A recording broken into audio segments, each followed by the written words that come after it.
Make way, a storm is coming because we finally gotten news on the next fruit we were coming to Blox, which is the rumble fruit. Currently in game, we can see that it shows in progress, right alongside with pain fruit. But also in other news, we have stories of the potions that'll be arriving in the next update, news about sea events coming to the second sea, and scrolls being usable in the second and first sea, and finally more fruit skins coming to the update. With some possible hints of other fruits getting some kind of rework, maybe, I don't know. It's kind of subtle. I don't know if it's like that. But stay tuned till the end of the video because we'll be answering some questions of when the summer expansion is set to release, what it means for the skilled rumble fruit to be reworked, and what some of the cool sea events or potions that'll be arriving. But before we dig into the bulletin and we talk about the rumble story right here, let's get to some of the more tame news out the way, the ones that are kind of mediocre and not that important, yada yada. Bulletin 15. The Blox Bulletin, next big reveal with potions, early game scrolls, and more. All right, here we go. Let's dig into it. I'm hungry. The fruit skin palette expands by Swayze Gator Lurch. After our last bulletin teased a small taste of what's coming regarding fruit skins, we noticed the massive excitement around them, especially since only a few ever made it into the game. So we got to work. Oh, okay. We placed a direct order with our dedicated fruit painter, tasking him with expanding the lineup into something truly worth collecting. After weeks of sleepless nights, late night sea cafe lattes, and way too much dye testing on actual fruits, the first batch was finally ready. Oh shoot, look at this. Okay, so we got red 40 on the diamond fruit right there. We got yellow 20, yellow 6 on the portal fruit. Oh, these artificial dyes are gonna be giving me all sorts of diseases in like 20 years. Oh, I'm excited. Then we got there's the portal. Oh, and what am I saying? Not portal. So these two are portal. That looks like a yellow portal, and that looks like a pink portal. This is like a red diamond. This is like a black and purple rumble fruit. Oh, okay. Yeah, this guy cooked. This guy is happy with his work. And if you guys don't know what all this is talking about, in the last news article in bulletin number 14, there's a news article about make way, colorful fruits arrive this summer, yada yada. The same painter pulled out the pain fruit and he's gonna paint it or something. And basically it's talking about how the summer event gacha, you're gonna be able to spin for these colored fruits and that sort of good stuff and how to do it. But in this article, they talk about how they added more to that, I guess, lineup. So the confirmed fruit that's kind of getting a paint in some way, a fruit skin, is gonna be pain so far, rumble, portal, diamond, and maybe more. Maybe there's like some hidden ones out there we don't know about. I don't know yet. But this story is basically telling us that we're getting more fruit skins, because if you guys didn't know, we only dabble into skins a little bit, and that was only for like the dragon skin, the eagle fruit, or for the dragon fruit, where your dragon form could be like a different color like this, or if you had a chromatic and you would have the skin but your skills also change color, and how the eagle fruit has these parrot wings. This is also a chromatic. It changes my skills. But I wonder, so with a fruit skin, say like the pain fruit, it's not a beast fruit, so like will my skills just change like from white to red? Or because that's what chromatics do, does that mean like the fruit skins will be considered chromatics? Will it just do that by default, or what's the deal, yo? That's my main concern. But I'm pretty happy that they're adding more skins for all these fruits. I mean, being that I have every single one of them permanent, it'd be kind of dope to like do PvP, flex on my enemy. If I just like say like, oh, you know what'd be cool? Oh, like a red lightning fruit kind of move. Like imagine this move but red. Oh, that'd be sick. Or this one. Red electricity. That'd be sick. But moving on to the next story, we are going to hear about potions. The story, they kind of reveal like some of the potions being released and what they do and what they look like even. Miracle mixes hit the market by Hagatha Spew Drink. Step right up and experience the taste of these magical elixirs. That's the pitch from the newly opened elixir stall in Port Town. Whether you're a battle-hardened brute or a humble treasure seeker, our handcrafted potions are brewed to give you the edge you need. Want to walk through lava? Outsmart your foes, seek hidden trinkets? We've got just a bottle for you. Here's what we have in stock this week. Oh, there's gonna be a potion stock? Okay. Chest Seeker Elixir. This one reveals a nearby chest through walls. I think that's gonna be this one right here. This chest looking potion right here. Lava Skin Tonic grants complete immunity to lava. I need that. Oh, who cooked this? Because I needed this. This one looks like a magma kind of bottle, so I think that might be it. Provoker's Brew forces nearby enemies to target the user. elixir. So that's kind of like what this curse effect does on his enchant. Enemies will always target you and deal extra damage. Oh, so if I go somewhere like Port Town with this sword equipped, these enemies will start going after me. I didn't even provoke them. I didn't even do nothing. I don't know you guys. What's wrong with y'all? And they just instantly start attacking me. See, like now without that enchant or that curse, they won't, oh, unless I get too close, they won't attack me. So that's what I think that potion does. It might be good for like AFK grinding of some sort. Like if you're just trying to set up an auto clicker and just like, I don't know what sword doesn't have knockback or whatever, but like some kind of auto clicker, auto farm, just whatever AFK thing, that'll be good for that, because all the enemies will just start running towards you instead of like you kind of doing like one move at a time. That's what I can kind of see it being good for, but I don't know. Or maybe you just have like a friend that's like a glass cannon who does all this damage and you just want to tank all the attacks and stuff from all these enemies and piranhas while you're doing sea events. Who knows? Next up is Warbringer's Elixir. Boost damage to enemies and bosses. Ooh, okay. This is, now we're cooking. So this might be good for players who are just like barely struggling on a timed-based boss like Longma, because of Longma, if you don't kill him fast enough, his health regenerates. All right, we got him low. If we wait a little bit, yeah, look, he just goes back to max health. So if you don't kill him fast enough, he just regenerates full on. That's crazy. So if you're barely making it, or you just need extra help killing a boss by yourself or something like that, that potion would be good for you. And then we have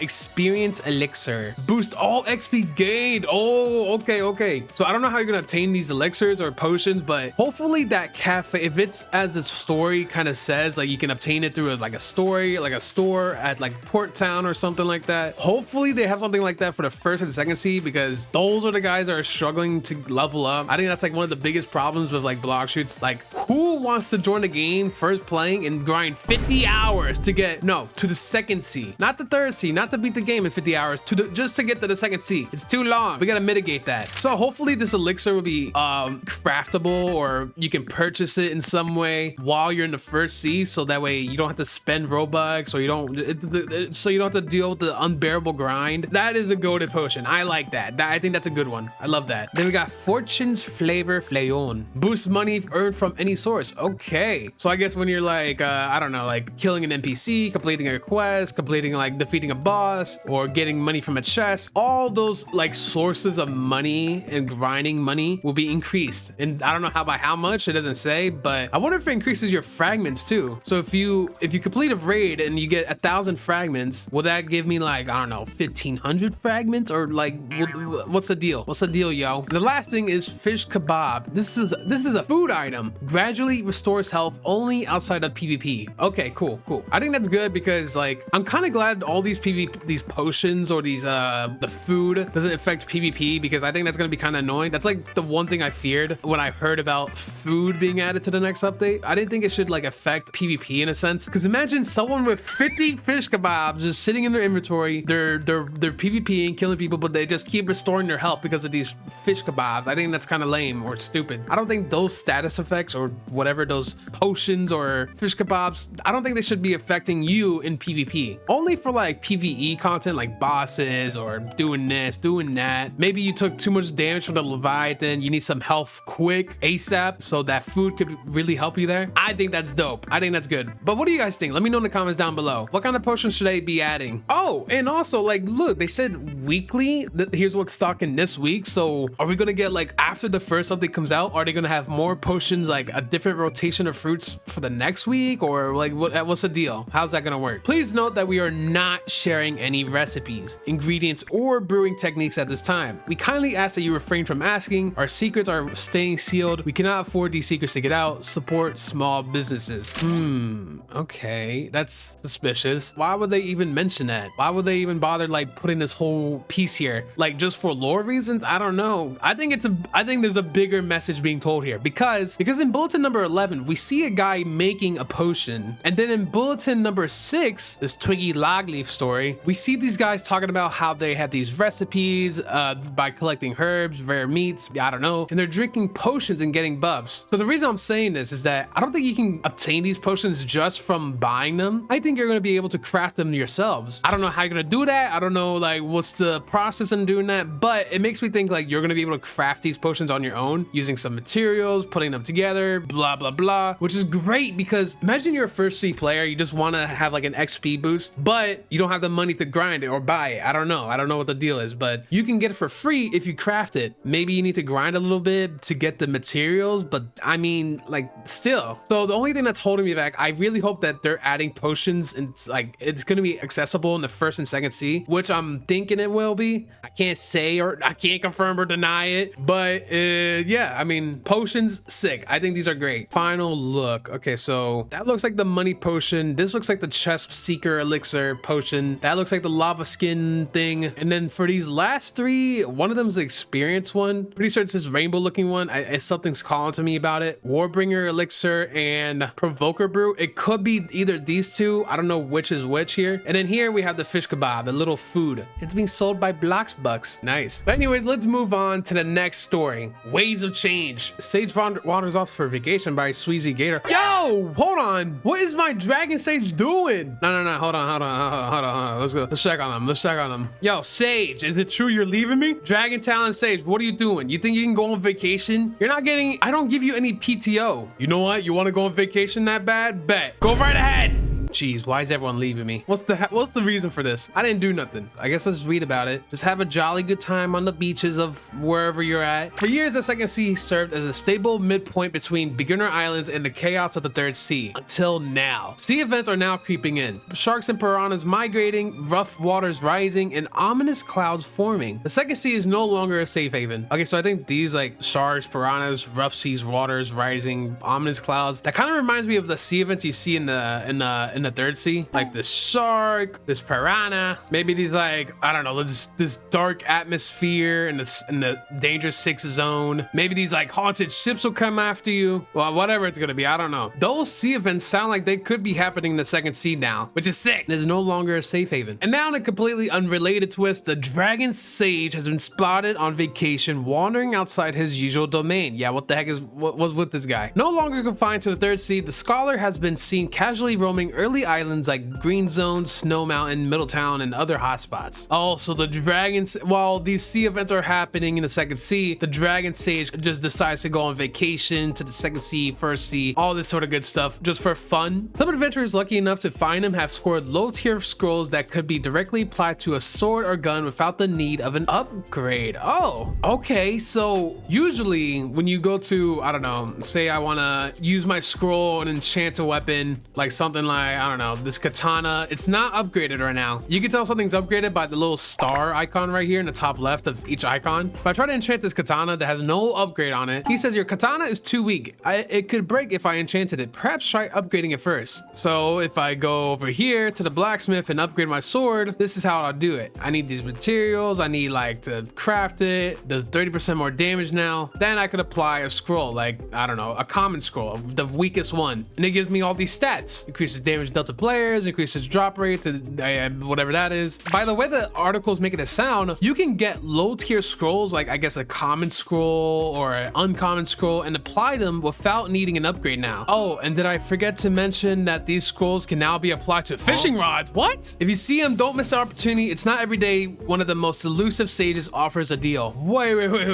hold on. So you're telling me when I go to enchant something, there's gonna be a third option that says fishing rod? How big is fishing gonna be in Blox? Sword, gun, fishing rod, or that's how it's gonna be? So I can apply a cursed scroll on my fishing rod. Right, okay, that's gonna be interesting. Okay, cool. I mean it's something new, it's something more use for these scrolls. It's gonna be kind of cool. I mean, I'm interested to see how like the balancing, I mean there's no real balancing for like a fun game like side mechanic like fishing in Blox, but still I'm interested to see like I don't know, enchant fishing rods. I'm curious to see how it's gonna work. But now it is time for the final story that you've all been waiting for. Rumble Story. A storm awakens, lightning menace on the loose by Terry Weatherboots. I miss Terry. Oh dude, look at this picture, dude. This guy's aura farming on like, who are you charging this big ultimate V attack on who? Like who could have made you that upset? Bro thinks he's Zeus. All right, let's see what this says. In recent events, sailors and civilians alike have reported increasingly tense storm patterns across the seas, with lightning splitting the skies, tempests forming without reason or warning, and strange static clinging to the air. Many wonder if there is something else at the root of these storms. After much speculation, investigators have traced the source of this unnatural phenomenon and confirmed it to be the work of a lightning fruit user running rampant across the seas. The suspect would I think whoever whoever wrote this meant to say last seen, was last seen in the first sea, destroying everything in their wake in a fit of rage. Oh, this guy's pissed. He's killing low-level noobs like a lot of y'all. Yeah, I know a lot of y'all max level players be going to the first sea to kill low-level noobs for no reason, just to think you're like the coolest in the playground or whatever, trying to ore farm on level 1s and 50s and whatnot. I'm calling y'all out. I'm calling y'all out. I know you guys do that. Is there anybody in all the seas that can take him down? Soon, all local events have to be canceled and nothing will be left in the wake of this destruction. Oh, okay. So that kind of pretty much confirms, like, I mean, besides me, is there anyone else that could take this menace down? Does that, wait, if we're taking him down, like, or whoever's gonna take him down, does that mean he's gonna become a boss? Or, oh, you know what? Since it's a lightning related boss, it might be, I'm just speculating, but it might be a Thunder God rework. Like, this guy is not gonna look like this guy anymore because they both use that same fruit. I mean, it's happening in the first sea. It kind of lines up and makes sense in a way. Or is this just another character like from the Gravity update trailer? Let me know what you guys think in the comments down below. All right, Rumble is confirmed, boy. Let's go. Also, guys, for Rumble, I know a good chunk of the PvP community is concerned with how this will affect what's said to be the last skill-based fruit in the game. I just want to let y'all know to not worry. As though maybe some parts of the fruit itself is changing, it'll still be a new and improved version of that fruit. Now being called the lightning fruit instead of Rumble, that sort of stuff. Like, I mean, there's gonna be some changes as well. Some things will be different, sure, but I just want to reiterate that Blox fruits will be updating weekly. And with that, there's gonna be PvP changes. Any fruit that's getting a rework and is too broken or we're not balanced in an efficient way will be receiving changes based on community feedback every week when possible. Dragon's too OP, boom, we cut off the dragon wings and now it can stay on the ground. JK, I wish that we could do that. I mean, but there is gonna be some kind of like thing they're adding. It's kind of a secret, but I just can't hold myself to like not talk about it because it's a cool change for the PvP community. But there is something we're implementing for sky campers and block shoots for you PvPers, but that's just a little spoiler for me. But yeah, with the weekly patches, things will be scaled for different fruits so that the PvP in the game can be revived once more. Maybe 1 week Portal has like a crazy broken, like does too much damage. Maybe we just nerf that skill 1 week. Maybe another fruit is just too weak and needs to be buffed. Boom, easy change that based on what everyone in the community is saying about these fruits. But yeah, I hope y'all understand and thank you. And then with the last thing in the bulletin, the final note here at the bottom. Do you hear that? The final bulletin before the first update is approaching. Stay tuned. I don't know how much more tuned I could be. So that last footnote, Blox has basically confirmed that the next bulletin will be the final one, in which in that case, my only guess is that it could be like, I don't know, for the update, like it could be anytime after next week. So just looking at the calendar, so the bulletin came out this day, might come out the 25th. If it's a week later for the bulletin, maybe they'll announce the trailer this day, or maybe they'll do it sooner, sometime between like from now to all the way till like the next week. They could release it sooner or announce it sooner. And then after the trailer comes out, they usually say when the release date is. It might be the following week, or it then ends up being the next weekend. I don't know. It could be like a million things. I don't know how it'll go. So what I do think is it could be any time between the 27th to the 3rd, possibly, based on how Blox usually updates. They usually like wait a week after they show the trailer to release the update. I don't know, it's weird. But anyways, in this video we learned that 1, Rumble will be reworked, being renamed to Lightning. 2, there will be 6 potions and a food item coming to block shoots, either obtainable from being able to like craft it or coming from an NPC you buy it from. 3, sea events will be arriving to the 2nd sea. 4, scrolls can be obtained in the 1st and 2nd sea, and they'll now be able to be used on fishing rods. And 5, more fruit skins for fruits like Portal, Diamond, Rumble, and like maybe some others are gonna be in the next summer expansion update. And that is everything we've learned from this week's bulletin. You know what? I wonder what we'll be learning about next week's for the final bulletin. I guess you guys will have to stick around to find out. But that's gonna be it for me today. I hope you guys enjoyed the video, and I'll see you in the next one. Bye.